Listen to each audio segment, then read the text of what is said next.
Hey guys, welcome back to another episode from my kitchen.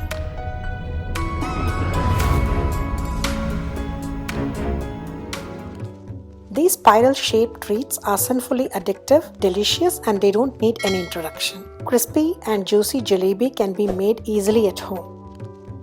By the way, these are the instant jalebis and not the ones prepared with fermented batter. You can make them whenever you crave for them, and all you need is just 20 minutes and a few pantry ingredients. So let's get started.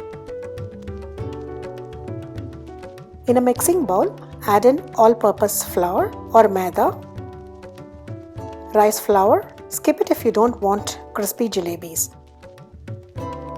a pinch of salt and yogurt.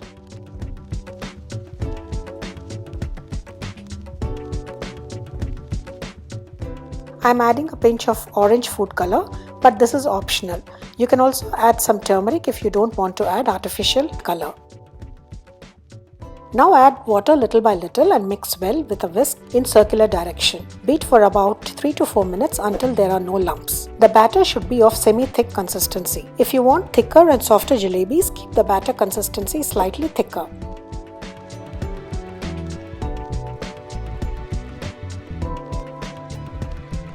Cover the batter and set aside for 10 minutes. So in the meantime, let's prepare the sugar syrup. Today I'm going to make sugar and jaggery syrup, but you can just stick to any one kind. Whether you're using sugar or jaggery, add half its quantity of water to make the syrup. So if you're using 1 cup sugar, use half cup of water and boil it. It should not reach string consistency but close to it. Turn off the heat and add half teaspoon of lemon juice to prevent the sugar from crystallizing. This is actually a tip when you're making any sugar syrup. I love jalebi with jaggery. It's called Bellam jalebi and it's very popular in Tenali. It's actually my husband's hometown and I never miss to have it during every visit. So now let's get back to the batter.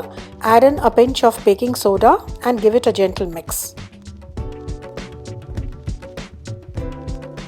Pour this batter into a tomato ketchup bottle if you have it, or you can use cloth like how the sweet shop guys do, or you can also use any plastic cover, make a hole at the bottom and use it. But today I'm using a piping bag. I couldn't find my bottle and I really went crazy about it. I kind of searched for a while but I really couldn't find it, and so I had to go ahead with making the jalebis for today without the bottle.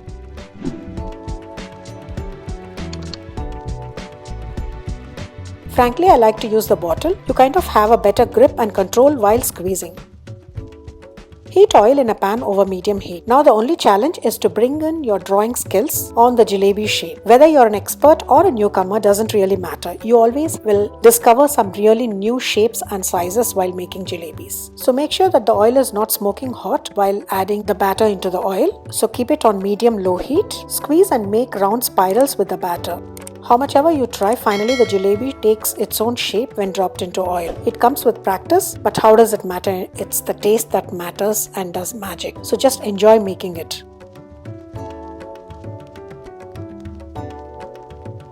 When one side is partly cooked, turn over and fry on the other side. Fry until the jalebis are light golden and crisp. Then immediately drain the jalebis from the oil and drop fried jalebis into the warm sugar syrup and leave it for about 3 to 4 minutes. So the sugar syrup should still be hot or at least warm. So basically the jalebis go directly from the pan into the syrup. This helps to absorb the syrup. Keep it in the syrup for 4 to 5 minutes and remove. So basically by the time your next batch is ready, you can remove them from the syrup. A flat pan works best to make jalebis. So today my husband is actually modeling for me. I am using a small pan and showing individually so that it will be clear for you guys to understand. You can use a wider pan and make more number of jalebis at a time. Repeat the process and finish making jalebis with the remaining batter.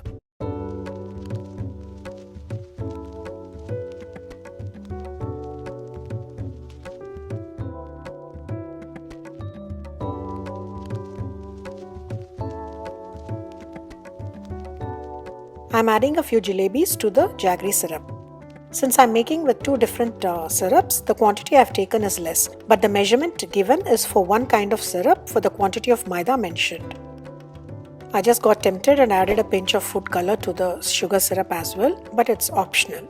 Crispy and juicy jalebis are ready. This makes about 20 medium-sized jalebis. You can serve jalebi hot, warm or at room temperature. But the instant version tastes good only while it is hot. Have you tried dipping them in cold rabdi or milk? They taste divine.